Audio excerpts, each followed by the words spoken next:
नमस्कार। आज हम महाभारत के एक बहुत ही अहम हिस्से पर बात करने वाले हैं। हाँ, कुरुक्षेत्र युद्ध का दूसरा दिन भीष्म पर्व से। बिल्कुल।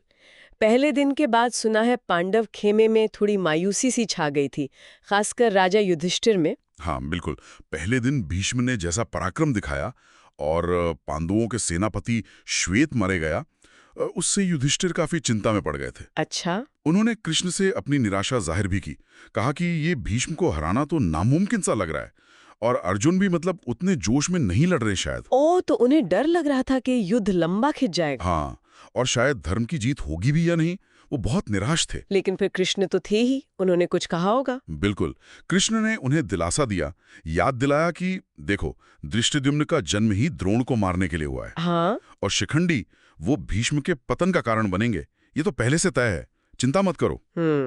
इस बात से युधिष्ठिर को कुछ हिम्मत मिली होगी। जरूर। फिर युधिष्ठिर ने धृष्टद्युम्न को बुलाया और दूसरे दिन के लिए व्यू रचना का आदेश दिया। कौन सा व्यू? क्रौंचारुम व्यू कहते हैं, ये सारस पक्षी के आकार का होता है, बहुत असरदार माना जाता है। अच्छा, बृहस्पति ने रचा था शायद। हाँ, ऐसी मान्यता है। तो धृष्टद्युम्न ने सुबह होने से पहले ही सेना को तैयार कर दिया, अर्जुन को सबसे आगे रखा। और कौरवों ने, उन्होंने भी तैयारी की होगी। हाँ, उन्होंने भी अपनी सेना जमाई। फिर क्या था, शंख बजे, नगाड़े गूंजे और दूसरा दिन शुरू। सोचिए जरा वो माहौल, लाखों सैनिक आमने सामने, धूल, शोर, तीरों की बारिश। हाँ बिल्कुल, भयंकर युद्ध छिड़ गया, जैसे बिजलियां कौंद रही हों, अंग कट कट कर गिर रहे थे। और भीष्म, वो तो पहले दिन की तरह ही। हाँ, भीष्म पितामह फिर से पांडव सेना पर कहर बनकर टूटे। मतलब उनके बाणों से बचना बहुत मुश्किल था। तब अर्जुन सामने आए होंगे। बिल्कुल। अर्जुन ने कृष्ण से कहा, हे केशव, रथ सीधा पितामह के सामने ले चलिए। और फिर वो आमना सामना। अविश्वसनीय। अर्जुन और भीष्म दोनों एक दूसरे के दिव्यास्त्रों को हवा में ही काट रहे थे, कोई किसी से कम नहीं। गजब का नजारा था वो। एक तरफ ये चल रहा था, दूसरी तरफ गुरु शिष्य की टक्कर भी तो थी, द्रोण और धृष्टद्युम्न। हाँ हाँ, उन दोनों में भी भयंकर लड़ाई हुई। द्रोण ने पहले तो धृष्टद्युम्न के रथ और घोड़ों को मार गिराया, सारथी को भी। ओह, तो धृष्टद्युम्न अकेले पड़ गए। हाँ, वो पैदल ही गदा लेकर लड़े। द्रोण ने वो गदा भी तोड़ दी। फिर वो तलवार लेकर बढ़े, पर द्रोण के बाणों ने उन्हें घेर लिया।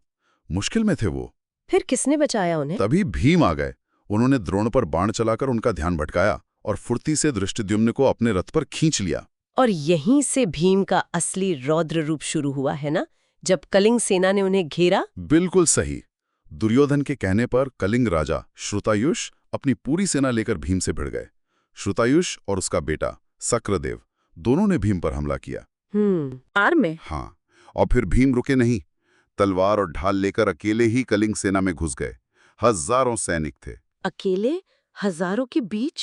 हाँ, तभी उनका सेनापति भानुमत हाथी पर चढ़कर आया। भीम ने क्या किया, वो कूदकर हाथी पर चढ़ गए। हाथी पर? हाँ, और एक ही झटके में भानुमत का सिर काट दिया।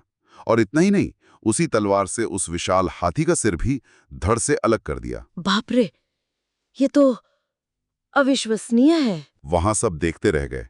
भीम उस दिन जैसे काल बनकर घूम रहे थे, पैदल ही। रथ, घोड़े, हाथी, सैनिक जो सामने आया उसे मारते जा रहे थे। कोई रोक नहीं पाया उन्हें? नहीं। फिर उनका सारथी नया रथ लेकर आया। उस पर चढ़कर भीम ने कलिंग राजा श्रुतायुष को भी मार गिराया। पूरी कलिंग सेना का क्या हुआ फिर? भीम ने गदा हाथ में ली और बस, पहले सैकड़ों फिर हजारों कलिंग सैनिकों को मार गिराया। सेना में भगदड़ मच गई, सब भाग खड़े हुए। भीम की मबिम की ये और कौन आया था? सात्यकी और धृष्टद्युम्न। हाँ, वो दोनों भी आ गए थे भीम की मदद करने। भीष्म ने भीम को रोकना चाहा, पर सात्यकी ने बड़ी चालाकी से भीष्म के सारथी को घायल कर दिया। अच्छा। तो भीष्म का रथ बेकाबू होकर युद्ध भूमि से दूर चला गया। इसके बाद भीम ने बची खुची कलिंग सेना का पूरी तरह सफाया कर दिया। मतलब भीम ने तो अकेले ही पूरा नक्शा बदल दिया। और अर्जुन? दिन ढलते ढलते अर्जुन ने भी अपना पराक्रम दिखाया। अभिमन्यु और लक्ष्मण का युद्ध चल रहा था, तो अपने बेटे की मदद के लिए अर्जुन आगे आए। फिर कौरवों के बड़े बड़े महारथी भीष्म, द्रोण, कृपाचार्य सबने मिलकर अर्जुन को घेरा, पर अर्जुन ने अकेले ही उन सबका सामना किया। अकेले? इतने महारथियों का? हाँ, उन्होंने आसमान को बाणों से ऐसा ढका कि अंधेरा सा छा गया। कौरव सेना में हाहाकार मच गया, लाशों के ढेर लग गए। इस हमले के सामने तो फिर कौरवों को पीछे हटना ही पड़ा होगा। बिल्कुल। भीष्म और द्रोण जैसे महारथी भी टिक नहीं पाए। भीष्म ने देखा कि सैनिक बुरी तरह डर गए हैं और सूरज भी डूब रहा है, तो उन्होंने सेना वापसी का आदेश दे दिया। तो इस तरह दूसरा दिन खत्म हुआ। हाँ, दूसरा दिन पूरी तरह पांडवों के नाम रहा। तो मतलब पहले दिन की निराशा के बाद दूसरे दिन पांडवों का पलड़ा बहुत भारी रहा, खासकर भीम और अर्जुन के कारण। सही कहा। भीम और अर्जुन ने जो अकेले दम पर तबाही मचाई, उससे कौरवों को पीछे हटना पड़ा। पांडवों का हौसला बहुत बढ़ गया। दूसरे दिन ने ये तो साफ कर दिया कि व्यक्तिगत शौर्य का कितना बड़ा रोल था इस युद्ध में। हाँ, ये बात तो है। भीम और अर्जुन जैसे योद्धा जब अकेले ही इतना कुछ कर सकते हैं। यही सोचने वाली बात है। क्या इस महायुद्ध का नतीजा सिर्फ कुछ योद्धाओं के बल पर तय होना था, या फिर रणनीति, भाग्य और शायद धर्म, इन सब का भी कोई बड़ा खेल था जो अभी सामने आना बाकी था?